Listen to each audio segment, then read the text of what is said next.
प्रदेश Congress committee की विस्तारित कार्यकारिणी की आज बैठक हुई।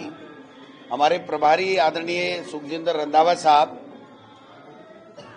के प्रायोजक हैं cancer healer centre new beginning आदेश पर हमने ये बैठक बुलाई थी और इस बैठक में संगठन को कैसे मजबूत किया जाए, कैसे जो वैकेंट पोस्ट हैं उसको भरा जाए, कैसे बीएलए की नियुक्ति शीघ्र हो, कैसे मंडल स्तर के ऊपर, ब्लॉक स्तर के ऊपर, प्रकोष्ठों में, डिपार्टमेंट में कहाँ रिक्तता है उसको कैसे जल्दी से जल्दी भरा जाए, कैसे प्रशिक्षण शिविर हमें आगामी दिवस में कहां से शुरू करके कहां प्रशिक्षण शिविर लगाने हैं, हमारी विचारधारा को आगे बढ़ाने के लिए, मजबूत करने के लिए।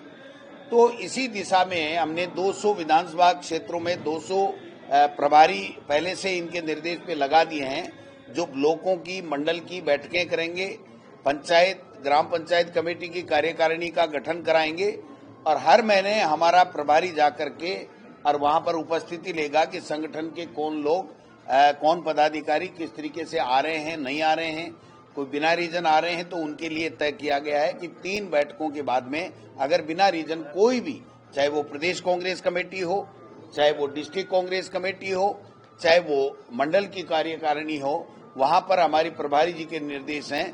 आज ही हमें निर्देश दिए गए हैं कि वहां उनकी जगह नए लोगों का चयन करके और नए लोगों को काम करने के लिए काम सौंपा जाए। जिलों का जो पुनर्गठन का काम था उसको भी हमने प्रस्ताव रखा, क्योंकि नए प्रशासनिक जिले 8 बन गए हैं और 40 पहले से हैं। हमने प्रस्तावित 50 जिले किए हैं। 25 लाख से ऊपर की जनसंख्या के 2 जिले जहां पर एक ही थे उनको भी हमने, भीलवाड़ा और सीकर का भी 2 जिलों का प्रस्ताव किया है।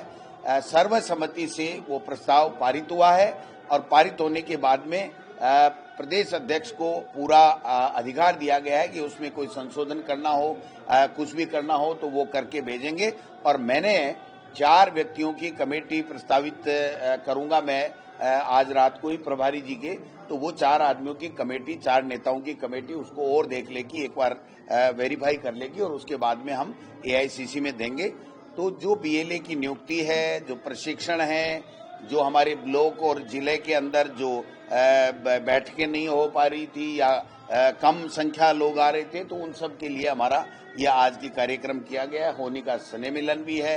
आप सबको हम डिनर में भी आमंत्रित करते हैं, सब लोग साथ खाना खाएंगे और होली का जो रंगों का त्योहार है सब खुशी के साथ में मनाएं। ये था। तो मैं जूली साहब से भी आग्रह करूंगा कि वो भी अपनी 2 बात रखें और अंत में प्रभारी जी जो है वो आज पूरी बैठक के बाद में क्या जो दिशा निर्देश इन्होंने दिए हैं वो बताएंगे। मैं समझता हूं कि ये सारा कार्यक्रम है। जी, एक सवाल आपसे था। आपकी कुछ समय से एब्सेंस रह रही है विधानसभा से, जिसको लेकर अटकलें लग रही हैं। विपक्ष बीजेपी कह रही है कि कांग्रेसी जो है वो एकजुट नहीं है। देखिए, 100% एकजुट है।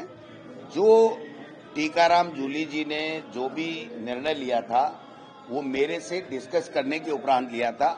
मेरा जो टेक्निकल कारण है उस कारण को, जब भी वो कारण दूर होगा तो मैं बाकायदा मीडिया के सामने पहले पूरी स्थिति क्लियर करूंगा और उसके बाद में मैं आगे की कार्रवाई में भाग लूंगा, तो वो मैं अलग से बताऊंगा। आज का विषय हमारी प्रदेश कांग्रेस कमेटी की विस्तारित कार्यकारिणी और उसमें लिए गए संगठन की मजबूती के लिए जो वो चीजें हैं वो है। सर, आपने आज एक बयान दिया कि आज इस पद पर मैं हूं, कल कोई और होगा।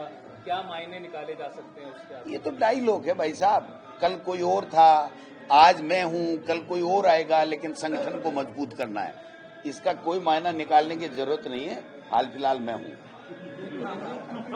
पीएम मोदी ने एक इंटरव्यू में कहा है कि गोधरा दंगा जो था उसको साजिशन इतना प्रचारित किया गया, जबकि 2002 के बाद से गुजरात में ऐसा कोई दंगा नहीं है। उन्होंने कहा मेरी इमेज खराब करने की कोशिश की गई, लेकिन सच सबके सामने है। वो तो आपने देखा होगा ना कि लोकसभा में किस तरीके का भाषण उन्होंने दिया, किस तरीके की बातें करते हैं। और इनके पास में अब कोई इनका विजन नहीं है, इनके पास पॉलिसी नहीं है, नीति नहीं है, इसलिए ये अनर्गल बातें करा करके और वापस वही राग अल्पाना चाहते हैं।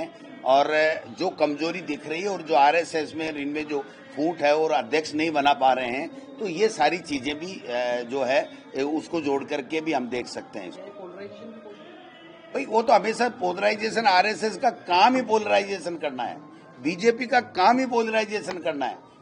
इसके अलावा उनकी कोई नीति बता दो, कोई ठोस कार्यक्रम बता दो, उनकी कोई पॉलिसी बता दो।